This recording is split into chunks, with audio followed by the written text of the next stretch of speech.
झाबुआ के रहने वाले एक छात्र पर इटली में एसिड अटैक हुआ है। हर्षित अग्रवाल पर बुधवार शाम इटली के रोम में करीब आधा दर्जन बदमाशों ने मेट्रो स्टेशन पर एसिड अटैक कर दिया, जिसमें हर्षित तो बच गए, लेकिन पासपोर्ट, लैपटॉप और करेंसी बदमाश ले गए। पासपोर्ट न होने के कारण वो प्लेन में सवार नहीं हो सका।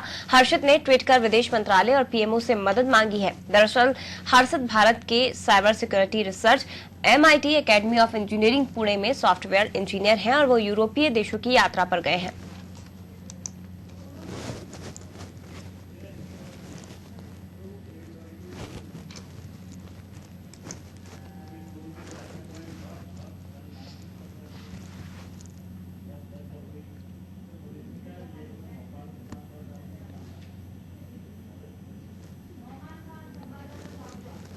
संवाददाता झाबुआ से नुमान खान हमारे साथ इस खबर पर जुड़ गए हैं। नुमान, भारत का एक लड़का दूसरे देश में जाता है, अपना काम करने के लिए यूरोपीय देशों की यात्रा पर है, लेकिन वहां पर उस पर एसिड अटैक हो जाता है। इस घटना के बाद विदेश मंत्रालय से मदद की मांग हर्षित ने की है। क्या कोई मदद मिल पाई है और क्या उनके परिजनों से आपने बात करी इस मामले में? जी जया जी, मैंने इनके परिजनों से बात किया है। जो हर्षित है वो MIT एकेडमी पुणे का सॉफ्टवेयर इंजीनियरिंग का छात्र है। उसने यहाँ पर पढ़ाई करते हुए कई सॉफ्टवेयरों की रिसर्च भी किए हैं। उसी वजह से इसको इटली के अंदर इसका सिलेक्शन हुआ था और इटली के रोम में ये।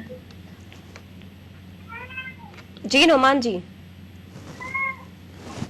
हेलो, चलिए शुक्रिया आपका जानकारी देने के लिए नुमान जी। तो आपको बता दें कि हर्षित, जो कि झाबुआ का ही रहने वाला है, इन्होंने वहां इटली में है ये, जहां पर इन पर एसिड अटैक हुआ है। और आपको बता दें हर्षित भारत के cyber security research MIT academy of engineering Pune में सॉफ्टवेयर इंजीनियर हैं और इस समय वो यूरोपीय देशों की यात्रा पर हैं, जहां पर कुछ बदमाशों ने इटली में इन पर एसिड अटैक कर दिया। हालांकि गनीमत रही कि इस घटना में हर्षित तो बच गए, लेकिन उनका जो सामान था, उनका पासपोर्ट, उनका लैपटॉप और उनकी जो करेंसी थी, वो बदमाश लेकर भाग गए। और इस घटना के बाद हर्षित ने विदेश मंत्रालय से मदद मांगी है।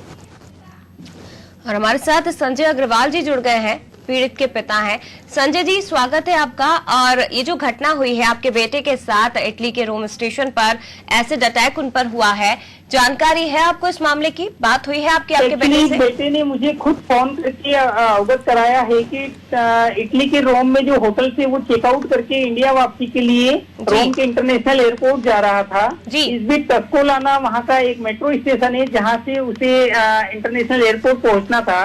तो ये जब ट्रेन का वेट कर रहा था, उसी दौरान 6 अज्ञात लोगों ने आकर के इसको घेरा डाला और घेरा डाल करके एसिड वगैरह से इसके ऊपर अटैक करने का अटैक किया, जिसमें वो बाल बच गया। उसके कपड़ों पर ही केवल एसिड के छींटे लगे और उसका जो सबसे महंगा डिवाइसेस और लैपटॉप, जिसमें सारा उसका साइबर सिक्योरिटी का डाटा था, पासपोर्ट, वीजा, करेंसीज और क्रेडिट डेबिट कार्ड, जो भी इम्पोर्टेंट उसका सामान था, वो वाला बैग वो लोग छीन करके भागने में सफल हो गए।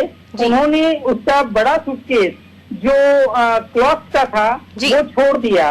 एक्चुअली मेरा बेटा जो है वो MIT academy of engineering Pune का सॉफ्टवेयर इंजीनियरिंग का सबसे अव्वल दर्जे का छात्र है और वो लगातार टॉपर चल रहा है। और उसने जो साइबर सिक्योरिटी के अंदर नए नए रिसर्चेस किए हैं, जिसको लेकर के उसे US ने भी पिछले दिनों इन्वाइट किया था, एम्स्टर्डम यूरोप में भी पहले इन्वाइट हुआ है और अन्य देशों में सिंगापुर और आपका साउथ कोरिया, हांगकांग, अनेक देशों ने इसे इन्वाइट किया। वहाँ पर ये बड़ा पॉपुलर हो रहा था, इसकी पॉपुलैरिटी थी। तो मुझे ये लगता है कि शायद वो जो डिवाइसेस थे और जो इसका डाटा था इम्पोर्टेंट, उसको ले जाने के लिए वहाँ पर उन बदमाशों ने ये हरकत की है। संजय जी, क्योंकि ये जो घटना हुई है दूसरे कंट्री में हुई है आपके बेटे के साथ, और आप इस पर शक भी ये जता रहे हैं कि शायद जो उनका डाटा था उसको ले जाने के लिए घटना की गई है। आपके बेटे से आपकी बात हुई तो क्या वो आपको बताए हैं इस बारे में कि कौन थे वो लोग, या कोई पहचान पाए उनको, कौन हो सकता है जो इस तरह की घटनाओं को अंजाम दे रहा होगा? बेटे ने ही मुझे पूरा घटनाक्रम अवगत करवाया जी। उसका मोबाइल बच गया था, तो मोबाइल चूंकि जेब में था उसके जी। उसके बाद उसने वहाँ के पुलिस में कंप्लेंट किया, उसमें बकायदा लिखवाया है कि एसिड अटैक उस पर हुआ जी। और उसके बाद रोम पुलिस ने उसे हेल्प किया, वहां से उसका फ्री मेट्रो पास बनाया गया। रोम पुलिस जो है वो भारतीय दूतावास उसे लेकर के गई। भारतीय दूतावास शाम को 5 बजे क्लोज हो जाता है, लेकिन उन्होंने 45 मिनट तक उसे समय दे करके उस घटनाक्रम को पूरा लिया। और इसके बाद वहां से जो है विदेश रोम के दूतावास से मुझे खुद कॉल आया। उन्होंने हर्षित से मुझे बात करवाई, उन्होंने बोला आपका बेटा सुरक्षित है, आप चिंता नहीं करें और जल्द ही आपके बेटे की घर वापसी की हम प्रक्रिया यहाँ से सुनिश्चित कर रहे हैं। जी संजय जी, एक सवाल और आपसे पूछना चाहेंगे, क्योंकि अगर इस तरह के सवाल उठना लाजमी भी है कि अगर केवल चोरी की जाती या फिर लूट की कोई घटना होती तो शायद एसिड अटैक की बात नहीं आती, लेकिन आपको नहीं लगता कि ये हर्षित को हानि पहुंचाने के लिए, उनको परेशान करने के लिए इस तरह का एसिड अटैक किया गया?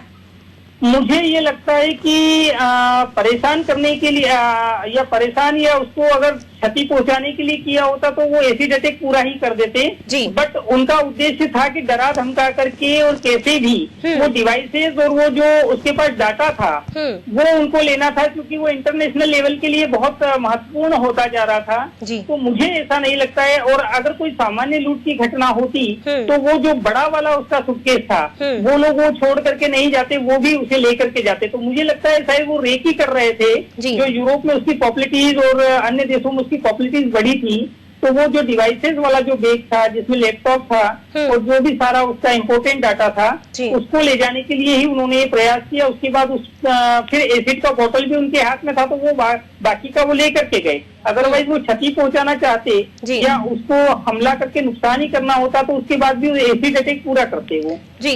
तो मुझे लगता है कि शायद ये डाटा के लिए ही हुआ है जी। अभी पुलिस की तरफ से आपको क्या कहा गया है? क्या जो डाटा उनका आपके बेटे का लिया गया है, जो चुरा लिया गया है, वो उनको वापस मिल पाएगा? कब तक पुलिस आश्वासन दे रही है, कब तक पकड़ पाएगी उन बदमाशों को, और कब तक आपके बेटे वापस आ पाएंगे? एक्चुअली रोम पुलिस जो है वो बेटे से मेरी बात हुई है, वो जांच कर रही है। बेटे ने सारा बताया कि आपका मेट्रो स्टेशन के ऊपर सारे यहाँ पर सीसीटीवी फुटेज हैं, उसके अंदर पूरा घटनाक्रम दर्ज है। और मेरा बेटा जो कि साइबर सिक्योरिटी रिसर्चर है और काफी हैकिंग के क्षेत्र में आगे बढ़ चुका है, तो वो कहाँ पर उसका लैपटॉप ये प्रेजेंट है वो भी वो खुद भी बता सकता है कि मेरा यहाँ पर अभी रखा हुआ है लैपटॉप, लेकिन उसमें अभी ज्यादा मदद नहीं हो पाई है। लेकिन ये जरूर कहना चाहूंगा कि रोम का जो पुलिस है और वहाँ का जो हमारा भारतीय दूतावास है वो काफी सक्रिय है और उसको पूरी मदद करने की कोशिश कर रहा है। इसके अलावा मैं ये निवेदन करना चाहूंगा कि उसने जो ट्वीट किए थे उसके बाद भारत के प्रधानमंत्री नरेंद्र मोदी जी की तरफ से विदेश मंत्री एस जयशंकर जी ने संज्ञान लिया है और भारतीय दूतावास को निर्देशित किया है, ऐसा हर्षित अग्रवाल ने मुझे बताया और रोम दूतावास से भी मुझे बताया गया है। तो वो जल्द भारत उसकी वापसी को लेकर के चिंतित है। मैं ये भी बताना चाहूंगा कि सीएम हाउस से कमलनाथ जी जो हमारे मध्य प्रदेश के मुख्यमंत्री हैं, हमारे प्रभारी मंत्री हनी बघेल जी, हमारे सांसद गुमान सिंह जी डामोर और पूर्व सांसद कांतिलाल जी भूरिया, विक्रांत भूरिया जी और जिला कलेक्टर वगैरह, एसपी जो विनीत जैन साहब, ये प्रबल सिपाहा जी और ये सारे लोग इसमें सभी सक्रिय रूप से लगे हुए हैं और सभी लोग एक ही प्रयास कर रहे हैं। MIT academy of engineering Pune का पूरा स्टाफ और प्रिंसिपल की हर्षित की सकुशल घर वापसी जल्दी हो जाए। चलिए, हम भी यही उम्मीद कर रहे हैं। बहुत शुक्रिया आपका संजय जी हमारे साथ जुड़ने के लिए। संजय अग्रवाल, हर्षित के पिता, हमारे साथ जुड़े थे। पूरा घटनाक्रम क्या कुछ वहां पर हुआ और तमाम जानकारी जो है इनके बेटे हर्षित ने इन्हें घटना के तुरंत बाद फोन भी किया और पूरी बातचीत, पूरी जानकारी अपने पिता को दी। और अभी क्योंकि रोम की पुलिस जो है इस पूरे घटनाक्रम पर सक्रियता बनाए हुए है, गंभीर नजर बनाए हुए है और जल्द ही आरोपियों को, जो बदमाश उन्हें पकड़ने की कोशिश की जा रही है और जल्द ही जो भारतीय दूतावास है वो भी, और इसके साथ ही क्योंकि ट्वीट किया गया है विदेश मंत्रालय को और उसके साथ ही पीएम मोदी को, विदेश मंत्री को भी ट्वीट किया गया है, तो जल्द ही हर्षित के सकुशल वापसी को लेकर भी कोशिशें की जा रही हैं।